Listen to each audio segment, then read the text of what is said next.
You're listening to a Galactic Network podcast. For more, go to gncast.com. We are the ElseNerds. Coming up on ElseNerds number 87, Disney XD is getting a new Star Wars animated show. Fast and the Furious is coming to Netflix as an animated series. Greg Berlanti is letting you choose your own adventure with Fox. And Kevin Feige says the Eternals are coming. Plus, we talk about Avengers Infinity War. Spoiler free. All this and more on the ElseNerds. Hello and welcome to ElseNerds, a production of Galactic Network. I'm Gregor Sprague and joining me is Corey Scott. And before we get started, for all info on this show, including show notes and subscription links, go to ElseNerds.com. And for other Galactic Network programs, go to gncasts.com. And on ElseNerds, we tend to shoot our mouths off without thinking, so we will both spoil things and swear liberally. You have been warned. Corey, how you doing, sir? The language in ElseNerds is bluer than an incel's balls. And if you're listening to the show, like Chloe from Smallville, you're probably questioning a lot of your life decisions right now. That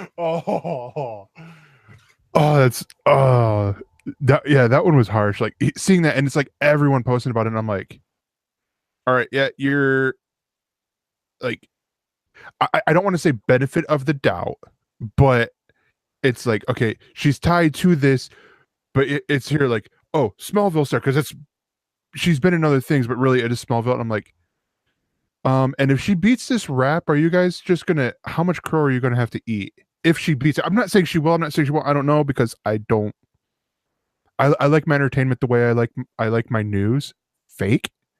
Yeah. All I can say is Dianetics is a hell of a drug. But yeah, so for those of you guys who are joining us here live and are wondering why we pushed it back, it's because, hey, it's Thursday. It is the day that Avengers Infinity War opened, at least on the East Coast. It is actually, no, I think the first screenings are coming out into your town now, like into the West Coast where you're at. There are people out here that are definitely going to see it today. Yeah. I just was not able to do that. And usually I don't hit these things up their first weekend out when it's this crazy. Yeah, this one, I don't know if it's because I've never really done a 7 p.m. screening of a movie, but this one I'm like, oh, holy shit. And actually, I'm going to say this for the review, but this is definitely one of those where I probably would have punched people if I heard them talking about the movie as I'm standing in there waiting to go see the movie. Yeah, and let's emphasize. Let's emphasize really fast. While ElseNerds does spoil things, in this case, at the request of the directors of the film, we are going to make sure that Gregor's review is spoiler free.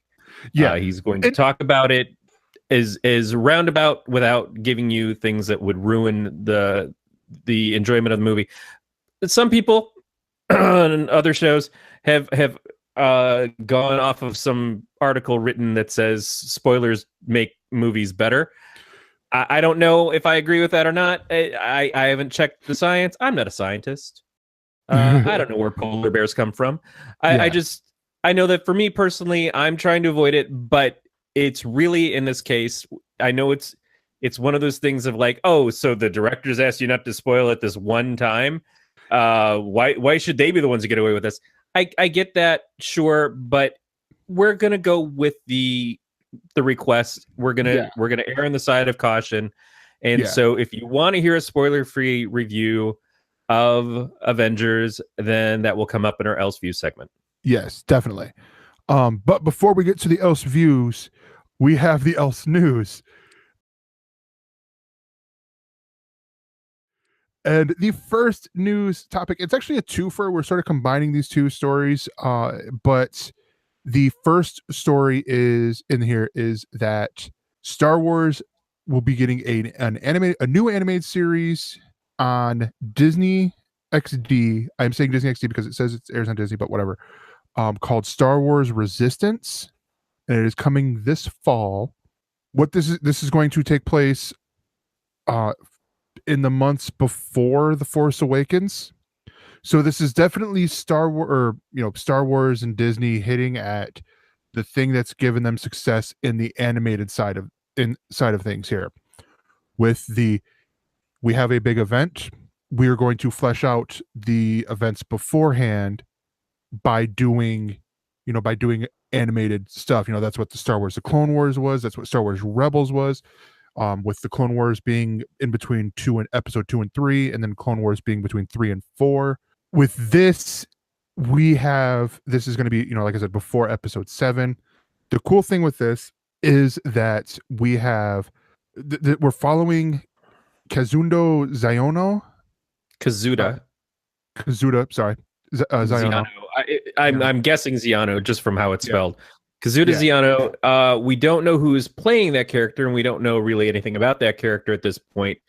But what Greg is alluding to is that it is going to involve voice actors related to the Star Wars films. Oscar Isaac and Gwendolyn Christie plan to reprise their roles of Poe Dameron and Captain Phasma, respectively. Yeah. So in that regard, we're getting something that is not only tied into the current crop of movies closely, although it is prequel, we're also getting people from the films and prominent characters from the films.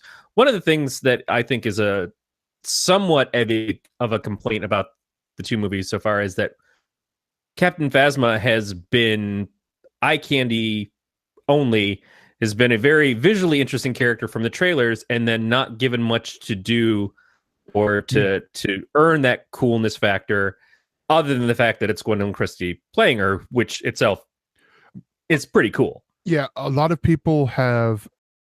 I think that's why a lot of people had taken to Marvel's Captain Phasma comic that they did, the short run series written by Kelly Thompson, because it fleshed out Captain Phasma way more than what either of these two movies have done, where I think she's had all of maybe 4 lines. Yeah, I think like 4 lines on screen. Both. They Boba Fetted her. There's cool armor, which is great, and this interesting looking character that has no, I don't want to say balls, it's just not fair. No lady balls. But just there's no, it's a cardboard cutout almost. Yeah. It's there for show and hasn't earned anything beyond looking cool. And since we know there's somebody who can play a very striking character, who is a very good actress, has all these capabilities behind her, it feels like we're getting cheated by what we're seeing up on the screen in relation to her. And it seems like every time we see her, she just gets kind of like punked. and so if this may fix some of that. Yeah, if anything, this is giving me the hopes that when Seth Green and the guys over at Robot Chicken do the like episode 7 or like the new trilogy Robot Chickenifying of it, that they sort of do that with her character like they did with the Boba Fett, like Boba Fett in the Sarlacc pit, and then like it wasn't always like this, and actually get Gwendolyn Christie to do the lines, because I mean they could pull that star power. But with Star Wars Resistance, the beautiful thing is the additional voice cast here.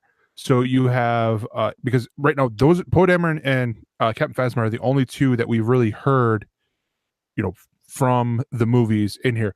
But it makes sense, because I was sitting here thinking while you were talking, well, what about Rey? What about Finn? And I'm like, hey, what about Love? Yeah, baby, don't hurt me.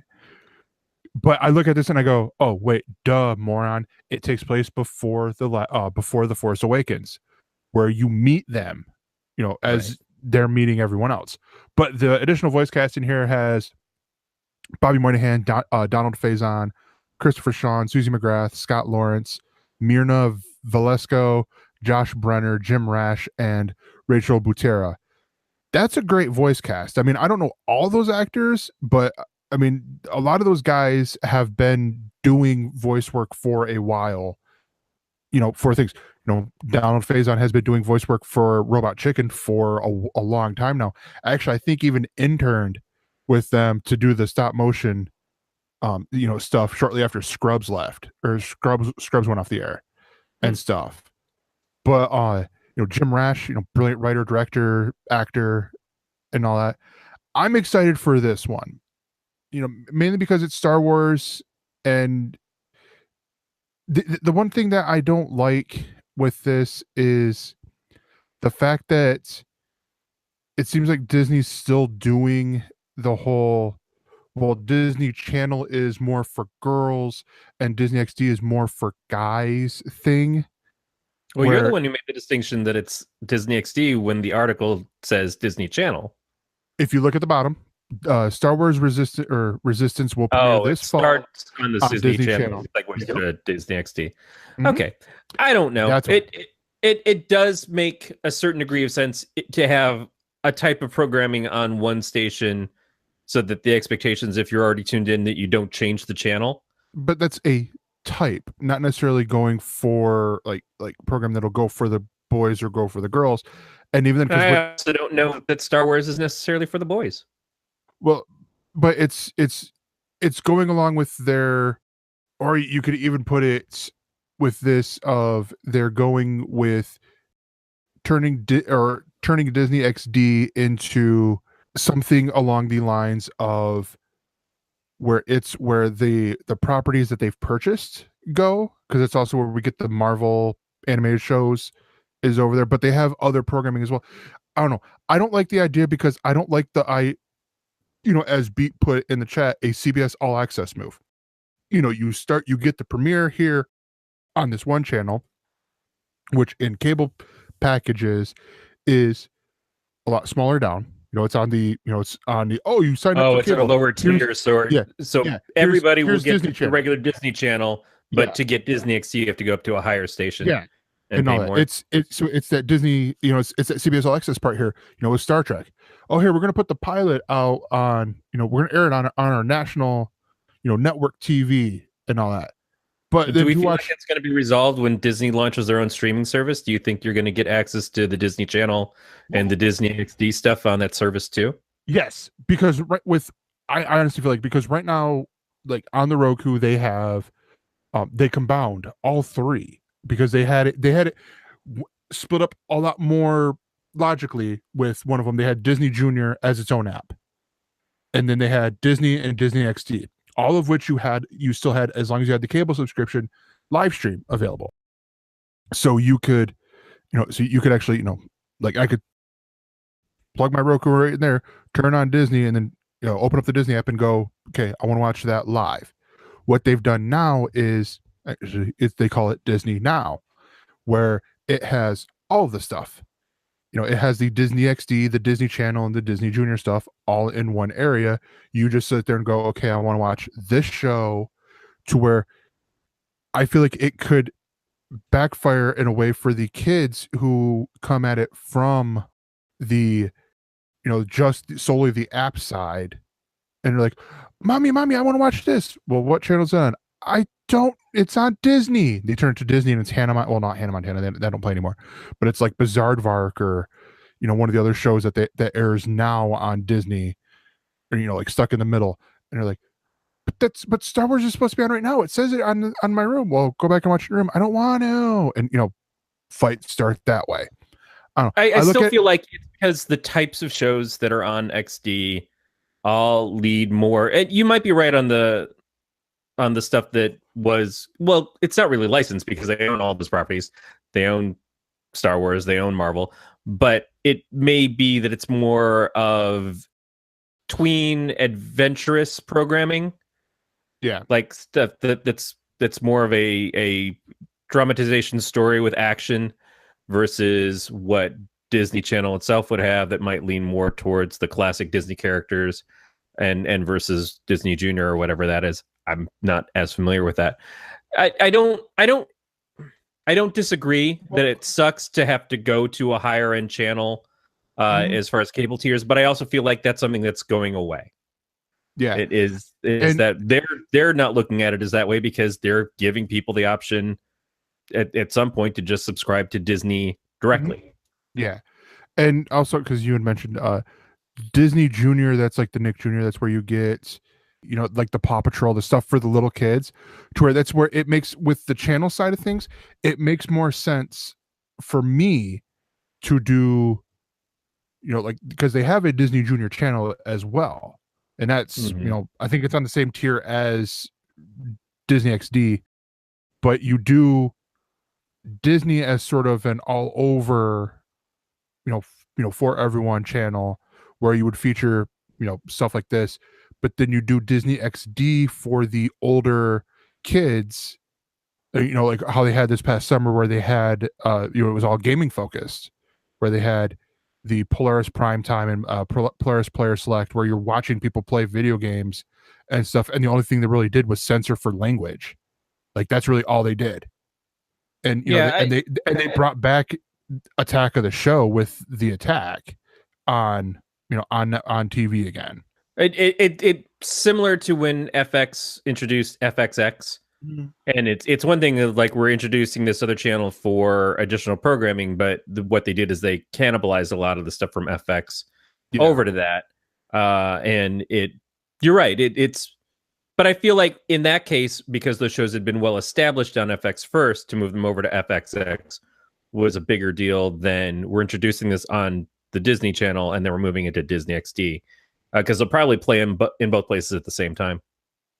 Still, yeah. So this is a show that's about a newly recruited resistance pilot named Kazuda Ziano, and he's tasked to be a spy. I'm assuming he is tasked to be a spy on the First Order. So it's going to establish a lot of the stuff that we've kind of had cursory interactions with in the movies, because the movies has been about these new characters more than anything, and we don't know a lot of the whys as to why the rebellion became the resistance and why the Empire became the First Order. So maybe some of that will be explained too. It's a nice enrichment for stuff that is not getting answered in the 2-hour films that come out every 2 years.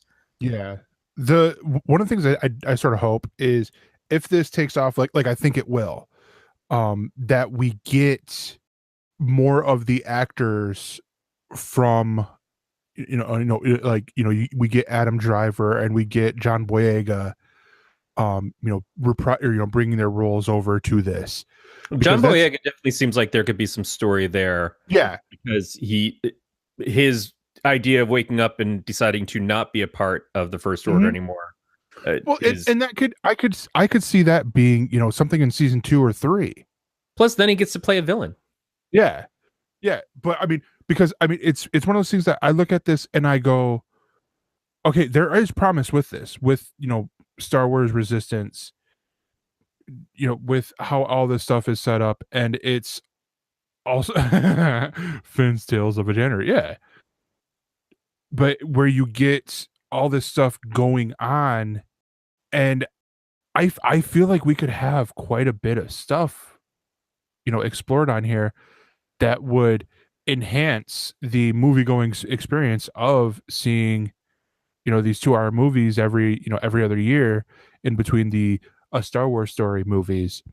Which reminds me, one of the trailers that they played before Infinity War was the Solo movie trailer, which I've seen 1,000,000 times at Target. Thank you, Target, for striking that deal.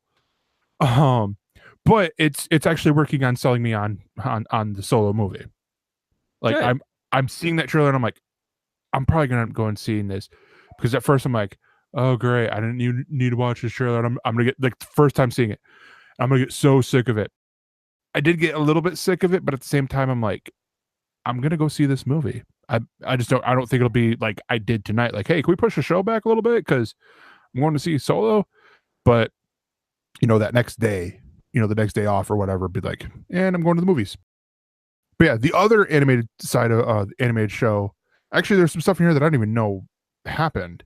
I did not know that DreamWorks Animation was bought by Comcast and NBC Universal. So that's kind of news to me too. Yeah, but when I saw this headline, you can file this under the wait, what headlines for me. Netflix is working on an animated series based off of the Fast and the Furious with Universal Movies and the DreamWorks Animation. So this is a cartoon show, an animated TV show based on the universe of the Fast and the Furious, and it is geared towards families. The series is going to be executive produced by Vin Diesel. Well, hold up. According to Dom, the whole Fast and the Furious chain is about family. When I say family, I mean bring your kids, not, oh yeah,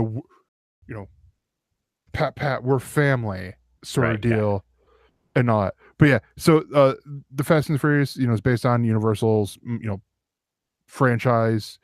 It will be executive produced by Vin Diesel, Neil Moritz, and Chris Morgan.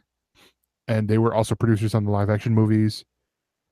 And the cool part is, because this is the big headline grabber.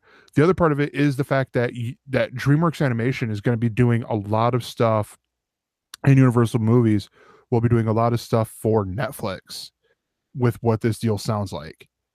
Have they not been already though? Because they did the Puss in Boots series. Well, but I mean, it's going to be even more. I think they have, but I feel like it's going to be even more. It is a little interesting just because this was, it sort of came out of nowhere, and because it's not an animated series from another animated series. It's not like the King Julian series, based off of the what was the Madagascar. Based off of the penguins of Madagascar, based off of Madagascar. Right. So the fact that they're taking a film and making an animated series for it, this is going to focus on Tony Toretto, the teenage cousin of Dom Toretto from the films, who will infiltrate a racing league that is actually a front for a criminal empire. So obviously tonally bringing it down to a younger audience level, but still sticking with the themes, and where the ridiculous driving will be as cartoonish as the actual animation, as opposed to just what they try to make us think is the action movies. One of the parts that has some promise of it is the showrunners that they have here, the executive producers and showrunners. One of them, Tim Hedrick, who was a producer on Voltron: Legendary Defenders, and Brett Holland from All Hail King Julian, the other show you mentioned, will serve as executive producers and showrunners. I mean, it is a smart move. Where I first, looking at the headline at work the other day, I was like, wait, what? A Fast and the Furious animated series? Not reading the article, just reading the headlines. I'm like, this is dumb but reading this, reading the article here, I agree. It actually, how you point out with it's following Dom's cousin, Tony and all that, which I'm picturing him bald. I mean, if you're going to have it, I mean, it's just like, well, it's a family condition. I don't know why I made him sound a little bit like Stallone, but whatever. I seriously look at this and I go, this is them expanding that animation side with Netflix, which it's already been there, but I mean, you can always expand, because I saw in there, they've got a Spy Kids animated show, in there now. Like, I was looking the other day, I'm like, wait, what? They have a Boss Baby spin-off cartoon. I don't think Alec Baldwin's involved with it, but I'm like, okay, that's a thing. So it's one of those things, like, it's Netflix still doing the whole throw this out there, see what sticks. I feel like all the services are doing that at this point, as they're canceling shows more freely. They're certainly not afraid to take a show that, if they don't feel has developed an audience fast enough to just say, all right, no more of this, then they're going to keep throwing more and more stuff out to see what happens. I look forward to the other Vin Diesel spinoff property. Riddick does a new Are You Afraid of the Dark series, where it's just him sitting there in the black with his glowing eyes, telling little kids horror stories, and then watching them get eaten by monsters. We just did Pitch Black on Podcast. I would say it'd be called Are You Afraid of the Pitch Black? Yeah. But yeah, so I will give you, the listener, an option here. There are three options. You can either listen to us talk about a new movie that's being done by Greg Berlanti. You can hear Corey do an ad, or you can hear silence for 30 seconds. I'll let you decide. Thank you. If you chose A, this is the next story. Fox is planning a choose your own. Did you get worried for a second? I was like, fuck, do I have to do an ad? No. No, not if you don't want to. Fox is planning a choose your own adventure movie with Greg Berlanti.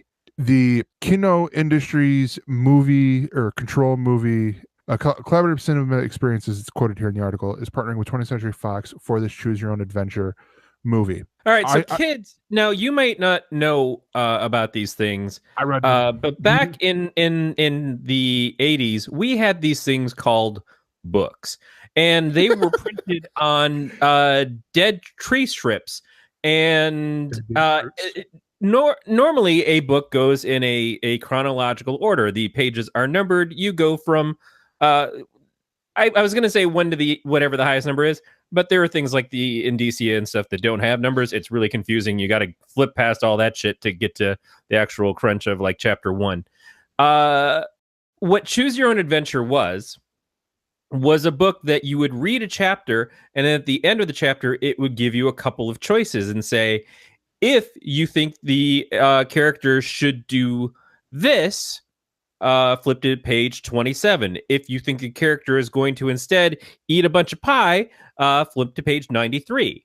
And then you go to that next the chapter that it led you to, and it would get to the end of that page, and it would say, okay, now she's eaten the pie, and if you think she's going to be enormously sick, go back to page 62. If you think that the pie was excellent and she should also devour that cake over in the corner, go to page 142. And you flip to page 142 and it says, well, dumb bitch died. She got diabetes and just fell over. And you're like, oh, shit, I didn't mean to go to that page. And you flip back over to page 62 where she was just like, she threw up and becomes bulimic. And that's the whole gist of this stuff. Is usually they were adventure stories, and you would make the choices for the character. And sometimes the character would not make it past your chapter. You would make the wrong choice, but it's never really a wrong choice because you're getting a story. You just get to a gruesome end for that character. Or you would make a different choice and it would go on longer and longer, but still eventually end because stories do that back when they weren't in the Marvel universe. How this is going to play out in a movie experience is interesting to me, and particularly a movie experience in a theater, because we were talking about this a little bit before the show, and you had some thoughts on it. So, because what this is with, like I'm pretty sure this is working the Kino Industries, control movie technology that they're working on here. I highly doubt it's going to be just a little panel thing that you put, that sits right there at the arm, because it's going to be something that the movie theaters are going to have to, invest money into to then, only work for select movies and all that. So probably what it's going to end up being is, as you're sitting in there and you're watching the pre-roll stuff, hey, your local business paid for this ad, so watch this ad, and they're pimping out their AR apps, which that was a new one. The movie theater that I went to watch Infinity War, they had the you ever hear of the company Nuvi? I don't know if you've seen it over in your movie theaters, but it used to be it had a different name because it still has Maria Menounos hosting it, but they have this Nuvi AR or arcade. It's AR capitalized because it's augmented reality, where they put the screen, they put the picture on the big screen, and you take your phone and you go like this, and you're playing a game where you're blasting aliens or whatever. So now they're encouraging people to pull out their phones in the movie theater. But that's before the movie. Before the movie, I know. That's in the back in my days when they gave you the trivia questions up there, and you're sitting there, you're like, it's Tom Hanks. Or at least I was, because I was an indoor kid who had no life. With this, it's going to be, hey, download our Kino Industries app. And as Beat is putting it, sounds awful. But by the way, if anybody wants to know the question that Gregor was screaming the answer to, it was obviously who was the lead in Boys in the Hood, Tom Hanks. Yes. Actually, I think it was something about Castaway, but yeah, it was like, or it'd be the like, all those weird puzzles that they had and stuff. Where I'm just like, it's this, and my mom's like, "How do you know this?" Oh, I just do. But so with this, I see the Kino Industries, the Control movie, Control spelled the cool hipster way of CTRL or Elite Speak way, being an app that you download, and then you then vote for it. Right. You vote for your editing and stuff, which would be okay if it was only in the movie, like at home. I see it working great for the home movie part because it's you're still doing all the things, and it would probably make it for shorter episodes and whatnot. Or there have been theaters that have been talking about doing the what were they called? The movie theater, like certain screenings where the lights would be on and you could talk and stuff like that. Like to where you be on your phone. The kids can run wild. Those type of screenings. I mean, okay, this this sounds incredibly like I'm wanting to segregate my movie experience, which a part of me is, but only because when I go to the movie theater, I paid $9.50 to go see this goddamn movie. I don't want to have to hear, no, don't go in there, stuff like that. Laugh at the appropriate times, but don't be talking to your significant other or making out behind me. Well, here's something I want to read this part of the article. Yeah. It says the tech allows the in-theater audiences to control the characters' actions throughout the film using the app. So very much likely that they're going to use their own phones. That offers people dual commands during pivotal points in the film's action. Depending on the audience's choices, the film will have a different plot, ending, and even running time. Now, here's a problem that I have right there, is that movies have their set start times. Mm-hmm. So, I'm going to go to the 6:15 show. Otherwise, if I don't make it to that one, they're not running another one until 7:20. Yeah. As an example. And so you go to a movie and everybody makes, or the higher percentage of audience that's participating makes the wrong choices. And the movie that's supposed to be an hour and 45 minutes is suddenly an hour and 10 minutes. So you've got this whole unused time for the theater, and everybody just kind of got a little bit gypped. Not only that, we are in a troll-based society, especially the people who love to fuck around with technology, so that I could see people just going and doing everything they can to make the worst decisions and overpower people who would like to get the enjoyment of the film. Yeah. And just like hack the movie, like, hey, now everybody choose B. And it's like, oh, everybody blows up. It's halfway through a Stephen King novel when he stopped giving a fuck. I feel like it's a weird choice to make. Now, when I was a teenager, there was the movie Clue. And Clue was advertised as having 3 different endings. And depending on which theater you went to for which showing, 3. Okay. Depending on which theater you went to and which showing you went to is how it was advertised, you would see one of the 3 different endings. Now, when they put it out on cable and on VHS, they included all 3 endings. But it always seemed like it was a bit of a jip if you got one ending and then the expectation was you'd have to go and try to find another theater that might play the other endings that you haven't seen yet to figure it out to get to see all 3. It was interesting, but it always made sense to me to just, why not have all 3 like they did on the VHS? And maybe that's part of why the film wasn't very successful, is people were kind of put off by that idea. Yeah. The movie is great. The movie is a total classic now, but I would have been really bothered if I got the Mrs. Peacock ending, which to me is probably the worst one, versus the other 2, and especially the real ending with Mr. Green. So this seems interesting in a private viewing situation. Yeah. It seems interesting in a home viewing. It seems very, very interesting and compelling for a tablet application where you're just choosing the stuff right there. And I could see the technology kind of stemming from, we'll make choose your own adventure stuff for people to play on their iPads. But to take it to this kind of extreme it just seems so challenging to get a good experience out of it. So now, Berlanti is someone who's very creative that could possibly come up with a way to make it that no matter what you choose, you still get a cool, interesting movie, and all of them lead to roads that all end around the same time and do give you promises. And maybe it's like a fake out of like, oh, you choose this thing where you watch one of the characters go off on one story as opposed to watching the other character go off, and you're only seeing half of the stuff, and then they meet up again, and the intersect points all are the same no matter what. So here's the thing, like that I honestly see this probably how it would play out. And I'm gonna start off by asking you this: at the movie theater you typically go to, do they have the one theater that is the smallest? I feel like they have some more premium theaters up front, and some maybe the second week for movies get moved to the back. Yeah, but I don't know that they're necessarily smaller. I've been in, I think, the Petaluma Theater. Attendance wise, like it can only fit so much.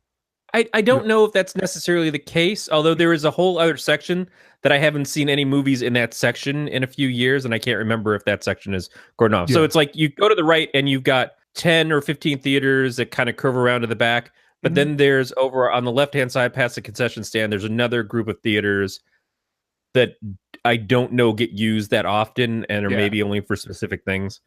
But I believe the Petaluma Theater has the larger theater and then the smaller theaters, and the larger theater has the full lean back seating and everybody gets their own armrest and stuff. Yeah, because I bring that up because the movie theater for in my area we have 2 movie theaters, and they're right across the street from each other. Actually, technically we have 3, but one is it's a one theater sort of town. It sort of it's only got one screen. It's one of those sort of things. And so the movie theater I go to, it's in the Goodrich Quality Theater family, as opposed to AMC with the other one. And that one is where I talk a lot about the movies that I've seen. It's at the Goodrich Theater. Like, for example, when I saw Baby Driver, I saw it about a month after it opened, and it played in, I think it was Theater 10. And Theater 10, it's still has it's big screen and all that stuff. The Big Sick and Baby Driver both were in there, because it was weird, because I went to see Big Sick in it was the opening week, the extra Bigger Sick as it was called. But it's the one where they basically go, it's either the private events, like have your birthday party at the movie theaters, or the it's been a month outside, or hey, you're a bunch of guys and you want to watch the latest UFC fight, here, rent the movie theater, rent this movie theater and all that stuff. That's where it's not really big. It seats probably maybe 100, and it's not even in like the recliner seats that are one of the other theaters in and when I say theaters, I mean the screens. It's the ones they don't think are going to be the big money makers. Yeah.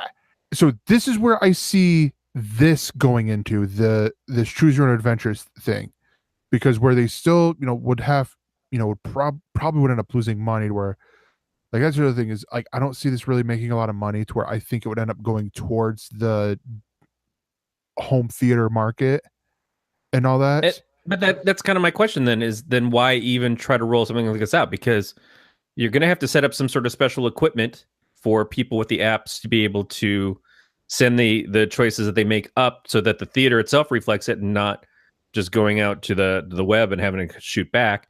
You're going to have to do a lot of stuff to prep this, at which point, why not just make it a home video release to begin with, where you can control the stuff with your Apple remote. Oh wait, no, those don't have any keys. Just I think the reason why is because of the people that they got going with it. They got Berlanti Productions, Davis Entertainment, Chuseko, all working on with Berlanti being the bigger production house behind this, to where it's like, okay, yeah, we're gonna get good stories. It would, when I was through 20th Century Fox, if they partner with other distribution agencies, other publishers, a certain Brothers Warner, I could see Berlanti doing a special DC Arrow, the Arrowverse with this, where you get people coming in, you choose, okay, who are we going to follow? Are we going to follow Supergirl? Are we going to follow Green Arrow? Are we going to follow Flash? I could see that going on. Would it be eventful? Maybe. I don't know. This is one of those, I honestly would say is a more of a wait and see approach, because I could also see it working, with, like you would probably have better access to it than I would, because I could see them doing it in the bigger cities, of which I do not live in. Maybe. Berlanti's still an unproven commodity as far as movies. Yeah. He's not been known for that. His work has gotten very prolific on TV, mostly with the DC superhero stuff, but even some other things. But his film output is still pretty low. He's attached to the Booster Gold movie, I believe, but it's really he's been attached to that longer than The Rock has been. Then The Rock's been attached to Black Adam. Yeah. Right. Yeah. So I don't know. We'll see. I look forward to being surprised. Or choose option B and I won't be surprised.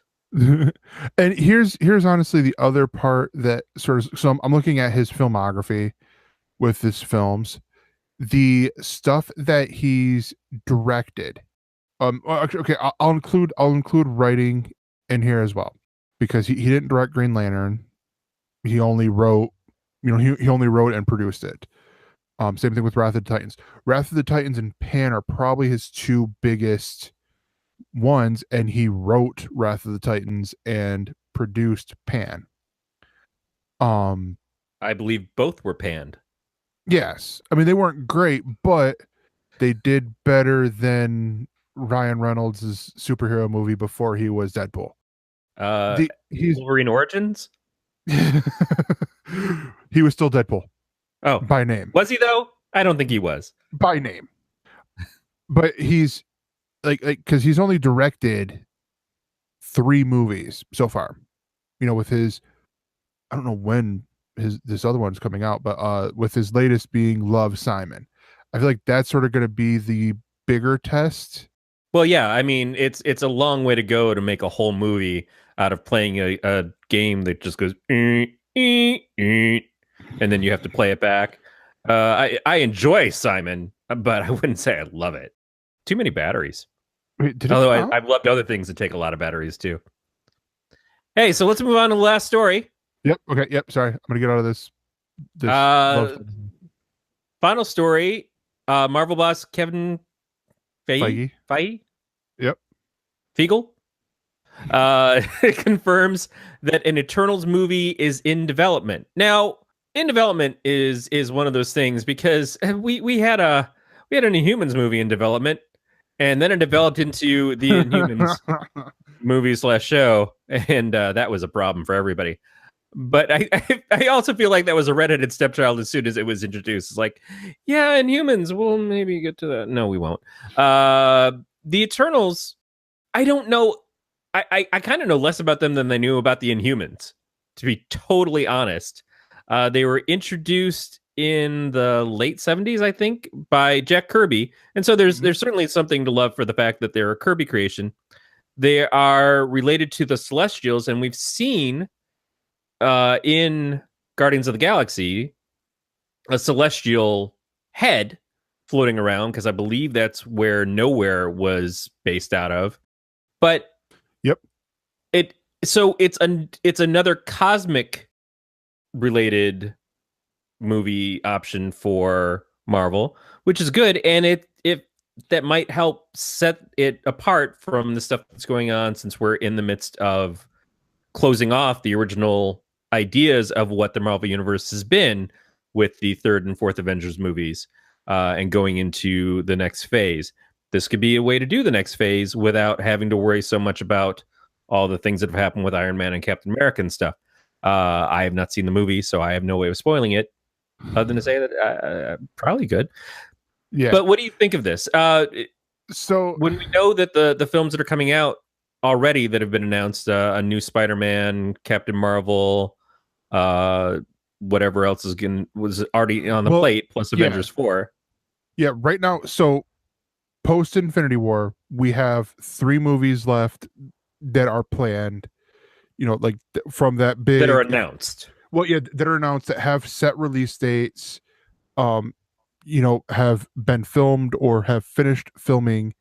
And it's, the next one, which is coming up in like 3 months, I think, Ant-Man and the Wasp. Then we get Captain Marvel next February, and then the 4th Avengers movie. Well, there's also the next Spider-Man movie in July of next year. Oh, they start shooting it in July of next year. I'm sorry. Yeah, that's after, but that's going to be after that Avengers movie and all that. But that's one that we know that exists, and we expect a Guardians 3. Yeah, but we haven't had announcements of like a Doctor Strange 2. We haven't had announcements of anything beyond that. We haven't been told of a actual Black Widow movie or a Falcon movie or anything else. What I'm getting at is Kevin Feige, because Kevin Feige has talked a lot about with even like the naming of not revealing the name of the next Avengers movie. We just know it as Avengers 4, and how it's sort of been... Well, obviously it's Quest for Peace. How it's been this thing. This is they're doing this very particularly because that is this next Avengers movie is the end of Phase 3. So they don't want to do what they did with Age of Ultron, because that's where it was before Age of Ultron where we got the release of all these movies that was coming out. They had it up until Age of Ultron, and that's where we had the Inhumans and all these other movies that were in here. We had the Guardians of the Galaxy Volume 2 and stuff in here announced, and it's basically where Marvel and DC both had a dick measuring contest, and so far Marvel's dick is bigger. Well, no, let's rephrase that. More of Marvel's dick showed up than DC's dick. DC's dick made a lot of promises that it didn't keep. I don't know if they should have taken a little blue pill, but yeah. But yeah, no, I get what you're saying is planning so far out, and not even planning so far out, that's realistic, but announcing so far out, one, it can steal the thunder of what you have going on right now, like you were asserting that when we knew Avengers Infinity War, which was presumably parts 1 and 2 when it was first announced, was coming, and we hadn't even seen Age of Ultron yet, it kind of stole some of the thunder from Age of Ultron because people are already looking towards the next thing. And so thinking that far ahead, important, but saying to everybody, oh yeah, and then this thing and this thing and this thing and this thing and this thing. One, it sets you up to look like you've failed when you don't release those things, DC. But or it looks like when you say, hey, we've got this Inhumans movie coming out, and then it suddenly becomes a TV show, and everybody's expectations go way down low, but not even close to low enough. It steals some of the importance of what's coming right next. Yeah. So here's what I think Kevin Feige and the heads at Marvel are doing. I feel like they are focusing in on the creatives behind these movies that are making them successes, because if you go back to that picture of when they did that press conference for the movies that were coming out and how much that changed from then to now, even with like a year after, there was still changes made to where you had like, oh well, we bumped this back and we bumped that back and all this stuff. I feel like now, because I'd seen an article where Kevin Feige said that we'll get a Black Panther when Ryan Coogler wants to do another Black Panther movie and all that. That tells me, okay, he has faith in Ryan Coogler, and the to do that. It's probably gonna be the same thing with Guardians of the Galaxy Volume 3, probably with a Taika Waititi, doing a Thor sequel, or even taking over other characters and all that stuff. So to get back to the Eternals here, I feel like this makes sense because also, and this is where I'm not 100% sure, but in the comics, isn't Thanos from the Eternals? Isn't he like a child of the Eternals? I don't know if the Eternals were Marvel's answer. We get Jack Kirby back, and he wants to do a Marvel version of the New Gods, and so Thanos is Marvel's dark side, maybe. But again, I don't have enough familiarity with the Eternals to say if that's the case. All that space stuff kind of blends in, but certainly Kirby's involvement, Jim Starlin's involvement, it seems like those things could tie together well. But it also could be, didn't James Gunn say that he has another set of movies that he'd like to do outside of Guardians? And this could be a part of that, and he could use the OG Guardians that he was introducing in Guardians of the Galaxy 2 as part of this as well. Yeah, very true. So I'm going to hit on real quick because I found it on the Wikipedia. In the comics, he was born to the Eternals mentor and Sui San, probably butchering that name. Again, comics, he was an Eternal, but it's like basically he's like an Eternal, but he's also a mutant because he looked different because his mother's great grandfather was a California raisin, and all that. But I mean, it's so I honestly I look at this and at the Eternals, and I think it is a great, even with like what they're they're focusing in on one of the characters from the Eternals. They've got many writers. I feel like it's just one of those things like they're gonna they're saying, hey, it's in the works, but it's not like, oh, hey, this is what it's gonna be and stuff. And I agree. I mean, I feel like what Marvel's doing is they have their group of people who have been hitting it out of the park and want to do stuff with them. So it's sort of like the what are they going to do? Are they going to just sort of piss on the cornflakes of James Gunn and all these other guys, or are they going to go, oh yeah, you want to create, well what ideas you got, and stuff like that? Because that second one's going to be a better option, so it's going to make Marvel and ultimately Disney that millions of dollars. I also feel like at the point where we're at with the Marvel films is that the idea of the interconnectivity and having to establish a world is so taken care of already that now it would be very easy to bring in tertiary characters, things that weren't really looked at before, and just have it work. Building that base with Iron Man and the Avengers and all these things makes everything else have a foundation under it that they don't have to explain what this world is like that they're in, so that they could do a Moon Knight movie, they could do a Madcap movie. I don't know. There's any number of Marvel characters you could choose. They can't do D-Man because that's just dumb. But all these other things that they could bring in to the Marvel universe pre-existing, and a lot of the grunt work is already out of the way.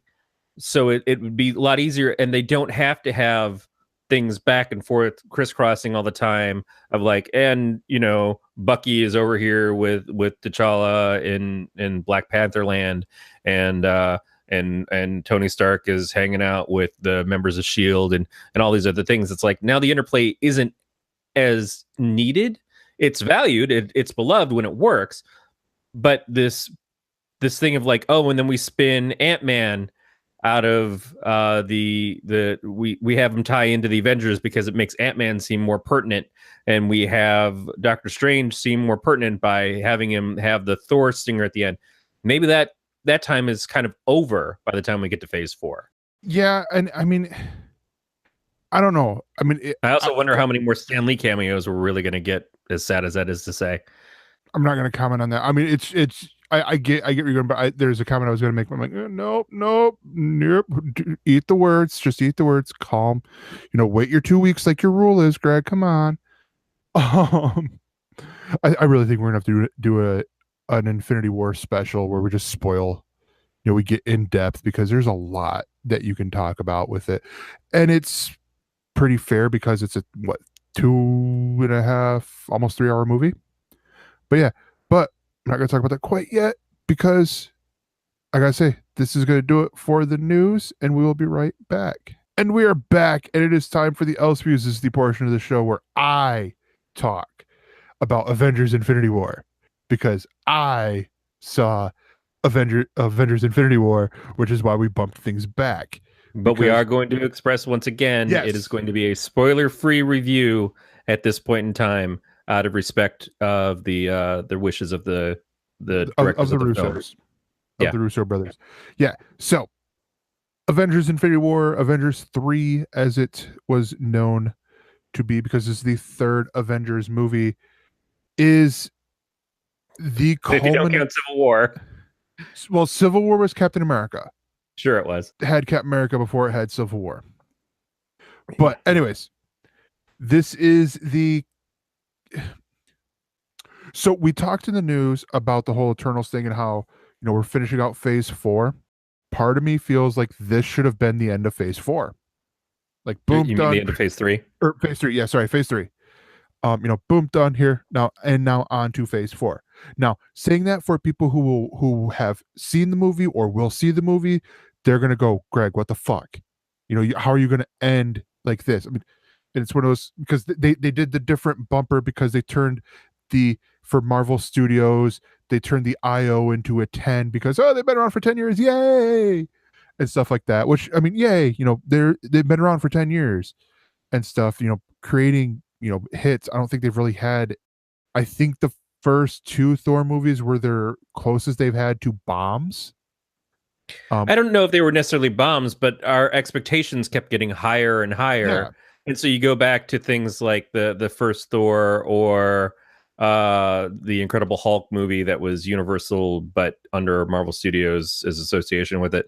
They don't perform at the same level, but the first Iron Man doesn't perform at the same level as Iron Man 3. And they've gone up. The expectations have gone higher. I don't know where Ant-Man landed or Doctor Strange landed, but I'm sure that they didn't perform at the level of Civil War or Guardians of the Galaxy.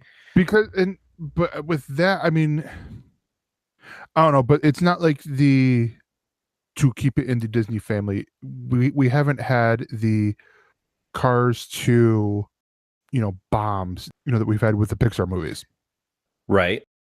But so this is also the third. So this is completing a couple of trilogies here, because this is also the third Russo brothers directed movie. With them doing Winter Soldier, Civil War, and now Infinity War. This is also the movie of 1,000 fucking actors. Not fucking actors like it's a porno, but so many goddamn actors. You were about to get my $10 a lot faster. So one of the things that questionable popcorn on the floor. We don't sell caramel corn. Why is this sticky? So one of the things I will say, there's less shaky cam in WWE. I mean, for a lot of these action scenes, they go super shaky, and it's just like, now, granted, I was the jackass who sat in the front, front center at the movie like I'm going to see Hamilton, on Broadway. Youth. Well, I don't want to, have to squeeze by people and, and then have people right beside me. So I'm just like, there's 2 whole rows empty up front. I'm going to sit up front, and I just did this. I just sort of laid back and, had my head on the back of the thing. It ended up backfiring where I had a kid, which is why I didn't end up going, shut the fuck up. But I thought about it a couple times very loudly in my head, because every time you see, now, not spoilers, because we already know these people are in here, but you see Spider-Man, he was like, Spider-Man. I'm like, oh my God, shut up. we know it's Spider-Man. We heard his voice, or oh, look, it's Thor, or what is it? I'm like, oh my gosh, dude, come on, seriously, do we need running dialogue? This is not Mystery Science Theater 3000. Because if you're gonna do it, make a joke. But overall, the movie is really good. They are setting up it. So I'll phrase it to you this way: I know it's not, but if the fourth Avengers movie was called Infinity War Part 2, I would totally understand, because with how the movie ends, you're like, oh, okay, that's like the kid behind me goes, what? And I'm like, oh my God, dude, come on, just watch the movie, absorb it, then react, not just oh no. There was other moments where everyone reacted, and I'm like, okay, that's one thing. It's like when you get one person going, it's like, but so overall, watching this movie, I kept thinking, I want the Blu-ray, I want the 4K, so I can get the behind the scenes stuff to see, because hopefully they have stuff on how they filmed some of these things. Because unfortunately, the entire director's commentary is going to be that kid from behind you. Yeah. Oh no, because I did some like things like as it ends, because it ends the same way Lego Batman ends, with fade to black. Spoilers, I ruined the whole movie. Oh my gosh, I'm so sorry. But no, seriously, that's how it ends. It's just black and then credits. And he goes, what? That's it. And I'm like, they're doing the next Avengers movie, comes out next year, right? And he's like, I'm like, yeah, you only got 2 movies. And his dad goes, yeah, you just got to wait for Ant-Man and the Wasp and then Captain Marvel and all that. But no, I'm serious, because so this might be the closest I get to a spoiler, but Peter Dinklage is in the movie, playing a dwarf. That's all I'm going to say on that regards. Poor guy never gets to play against type. Well, but there's a lot of scaling stuff, like with Josh Brolin's as Thanos, and some of the scenes where he's interacting with, these other actors, where he's either the same size or, not towering above, like I believe Thanos is like 9 feet tall and stuff. And there's scenes where I'm like, well, is that practical or is that digital and all that? And maybe it's Maybelline. Yeah, maybe it is Maybelline. But it's one of those, like, from watching this, is like, okay, I'm definitely gonna get, probably gonna get the 4K Blu-ray, unless Target offers a really awesome special edition that's not just 40 pages of work. But no, yeah, actually, that was the great part, was when Andy Serkis came in. Haha, fake spoiler. That's honestly what I'm going to tell my coworker, because he's going to come up to me and go, so how was it? And it's be like, oh, it was great when Ulysses Claw came in and just killed everyone. So this is a movie that has 10 years of other movies behind it. Yep. And multiple films that have hit their trilogy mark. Yep. Your Cap, your Thor, your Iron Man. Mm-hmm. And this is what is considered if it was a trilogy, which it was kind of implied that it was just the last film was going to be broken up in 2 parts. This would be the final part of the Avengers trilogy, but it's not quite that. So expectations are phenomenally high. Mm-hmm. And that can be both great to get people excited to go see the movie. The estimation I saw was that this thing was going to make $500 million in the opening weekend. But that can also lead to huge disappointment. Yeah. If it doesn't live up to those expectations. And when it's a film that obviously leads into yet another film, how easy is that to actually do to meet those expectations? And are people going to be inevitably disappointed by what's not there, and or things that do happen that they don't agree with or don't want to see yet? Yeah. So here's I love these comments that Beat is hitting on here. Mickey Rourke's cameo was mesmerizing. Yes, I mean, to Mickey Rourke it was. Yeah. So this is one of the things I'm going to say. Out of all, so this movie actually did a couple things for me. I so desperately want a standalone Hulk movie. I know it's probably never going to happen because it is so twisted up in licensing hell with Universal. But from watching this, I want a Mark Ruffalo standalone Hulk movie. The other thing I'm going to do is where this is probably the one movie, now asterisk until the next Avengers movie comes out, that you need to have seen a lot of the Avengers or a lot of the other Marvel movies of the past 10 years. There are a few you don't really need to see. You don't have to have seen Black Panther, for example, in order to follow this plot. Thor Ragnarok, on the other hand, you do, because where Thor Ragnarok ends, that's where this begins. It's almost like done, sort of deal. But Black Panther, there's enough in here with to where if you had not seen Black Panther, you would be like, who are these people? But then it's quickly explained.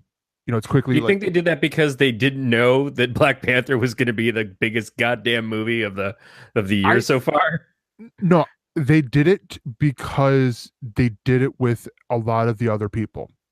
Yeah, I feel like when I read comics, something that I've always stood by is that you should treat every issue like it's somebody's first issue, even if you're in the middle of an existing storyline.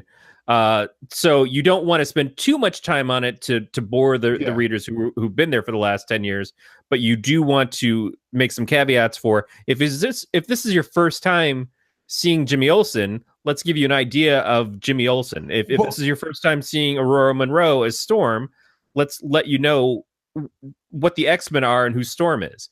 Yeah. But but the beautiful part with this is if you go with the Marvel chronology here, they have ways of bringing in this stuff into the movie, and you could probably think of who they are right now. Who missed out on the last Avengers movie out of Civil War? When you made the quote signs, yeah, who was not in Civil War, right? Yeah, they use Hulk, they use Bruce Banner to catch a lot of people up on, like for the people who hadn't seen, maybe they didn't watch any of the Thor movies, or they didn't watch any of the Iron Man movies, or they didn't watch the Captain America movies, or whatever it is. They then, go, okay, they use Hulk for a bit of it. I do wonder who is coming into this movie dry, though. That's tough. If you're coming into this dry, like, this is not the movie to come into dry. Like my wife had said, she's like, do you want me to go see the new Avengers movie with you, because she knows that I'm excited about it? And I said, no, that's fine, I don't mind going to see it by myself. She's like, you've only made me watch a couple of the movies, and you've only had me watch the ones that you think I would like, and I've liked them. Everything that I've seen with you I've enjoyed, but I don't try to overexpose her to it. I know that the stuff isn't her thing. She's like, So what has she seen? Well, I took her to see Guardians of the Galaxy. In particular, we went and saw that. I've played other stuff with her in the room, but I haven't asked her to pay attention to it. Yeah. I probably wouldn't mind sitting down and watching Doctor Strange with her, just because I think since it's so tonally what it appears, and it seems visually interesting, and it's not so tied in everything else in its own movie until the end. You get the little hints of stuff here and there. I feel like that could work well. But we saw both Guardians movies together. After I'd seen the first one, I made her go watch it. I went a second time. And then the second one came out, and we went and saw that together. Ant-Man, I think she would probably enjoy. We had started to watch it one night, and it was just too late for her. But I feel like I could get away with that one as well. She would probably enjoy the Iron Man movies, and she would probably really like Thor Ragnarok. But I wonder how much she would get out of Thor Ragnarok without watching the other Thors. And I feel like if I made her watch the other Thors, she would have a problem with want me. To watch Thor Ragnarok then, yeah. I feel okay. So with that, I feel like, and then I'm going to answer Beat's question here. Beat's big question here. Thor Ragnarok, I would feel comfortable enough with, because again, with how they explain it in the beginning, to say, just have her go into Thor Ragnarok. Maybe. Maybe the first one, and then like tell her the cliff notes of Dark World. Well, baby, in Thor Dark World, what happened is it was mostly a Blizzard cutscene for any time the villain was on the screen, and there was a fun cameo with Captain America. Yeah. Other than that, we don't. Kat Dennings just being Kat Dennings again. Yeah. Like so I'm gonna answer Beat's big question. I feel like we need to make that a segment title thing. He asks, was there enough exposure for each character in that lineup? 400 heroes in it. It's so a lot of the characters there. It's almost every hero in the movies that we have seen, and it is also a lot of their supporting characters. But so, for example, because this is very early in the movie, where we see Spider-Man, and well, I should say we see Peter Parker on the bus, and he sees, danger, and he has to get off the bus. So he smacks Genki, who's not Genki, Ned, but it's Genki. Yeah, it's Genki, but his name's Ned. And he smacks Ned and goes, "Hey, cause a distraction for me. I got to get out of here," and all that. And then cleverly, he goes, because he shits in his palm and throws it at people. No, actually, he goes, "We're all gonna die," because he sees what Peter's trying to get him to cover for him for. So everyone, which then leads brilliantly into the Stan Lee cameo. It's in the beginning of the movie, so it's not really spoilers, but that's as far as I'm gonna get. Same thing with with Pepper Potts. It's these supporting characters for the people. They're in there, and then it's and then it's done. You don't see any more of them because you don't need any more of them. They're flavor enhancers. Yes, yeah, exactly. They are the salt to this steak, and bad choice of words for this steak or the salt. But I mean, yeah, exactly. They're the flavor enhancers. They're the salt to this popcorn. That's a better one. And by the way, my favorite Marvel character, obviously, monosodium glutamate. Man, it's oh yeah. So the other thing, the other thing I will say is only one cutscene, and it's at the very end. So you sit through all the credits. There's not really any fancy motion credit things like there have been recently. The other thing I found interesting, and you can sort of tell who's not in the movies if you look at the lineup for what's coming up before the next movie. Sorry, oops, I might have said too much, but no, yeah, basically I'm gonna say Ant-Man's not in the movie. You don't see him, you don't see Captain Marvel, because I feel that Ant-Man is in all the Marvel movies, and not seeing him as part of the process. Yeah, he's mentioned, but that's about it.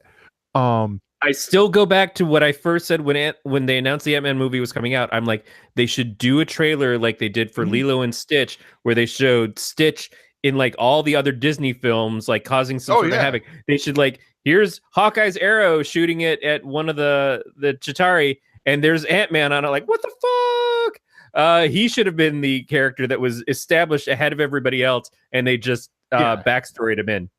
Yeah. Sorry, but they can do that with Michael Douglas. Yeah, you just reminded me of something else too, but I'm like, oh hey, duh. But yeah, and then the other part is, so how in the movies they've been doing the thanks to, and they've credited some of the creators, some of the creatives that have been working on the comic.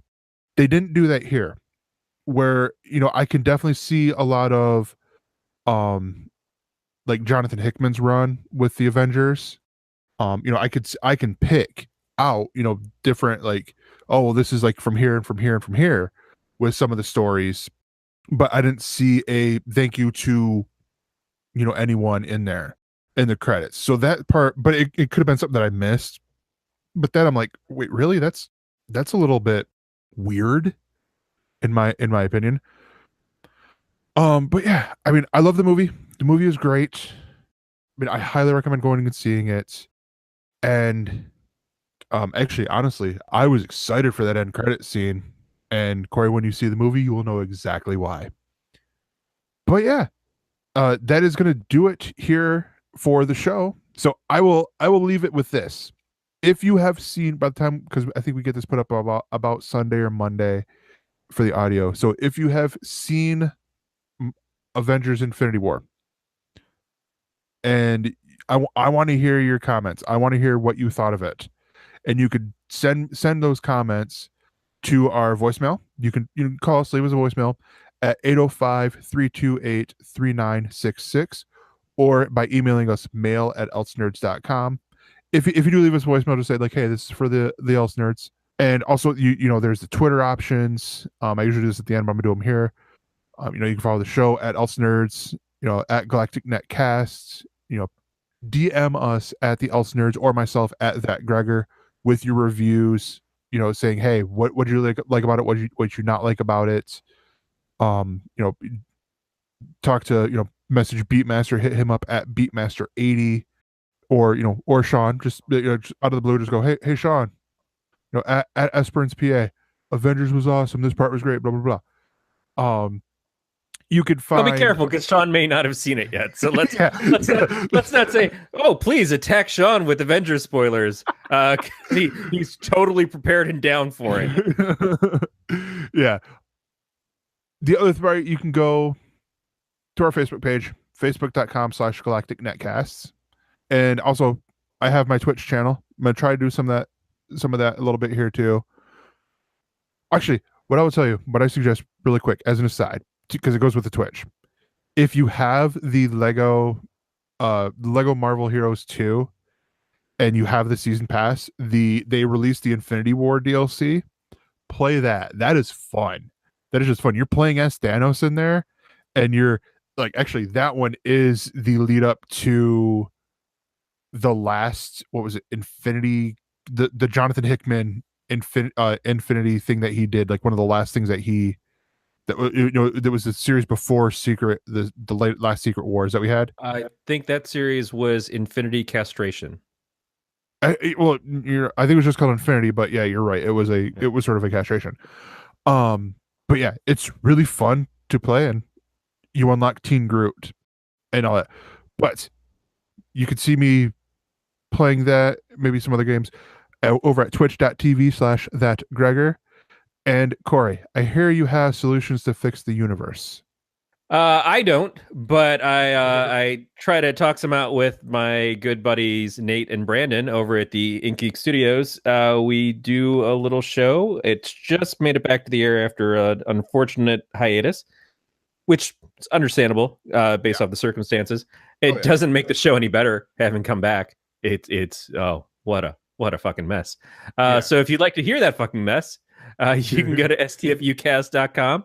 Also, I do a horror podcast that is horror with an HORROR, as opposed to a Trumpian lawsuit. And not speaking of anybody that is specifically coming out of the works yet, but we do know that he's a pisser. So if you want, you can, on this network, go to gncast.com/pot, POT, for Podcast of Terror, and listen to Matt and I talk about different movies. We did do, as I mentioned earlier, Pitch Black this last week. And this coming weekend, I believe we're doing something with my other showmate, Brandon Raymond. We were going to do A Quiet Place, but unfortunately, my scheduling didn't work out for me to get to the theater. So we are going to be doing Gerald's Game, the Netflix movie based off of the Stephen King story. So look forward to that. Nice. And the final thing to be said is, one, don't spoil Avengers Infinity War for people yet.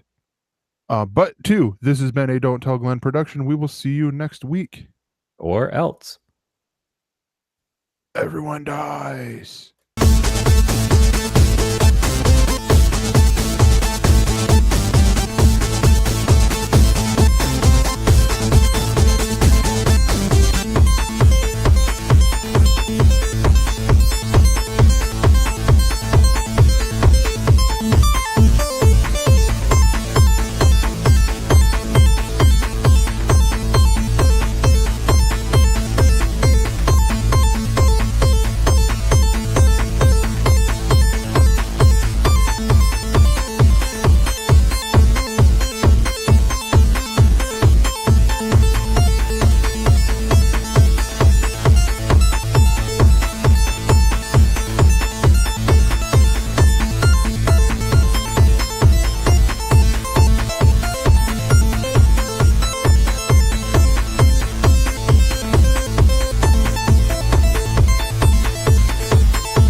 more on this Galactic Network podcast, go to gncast.com. That's GNCASTS.com.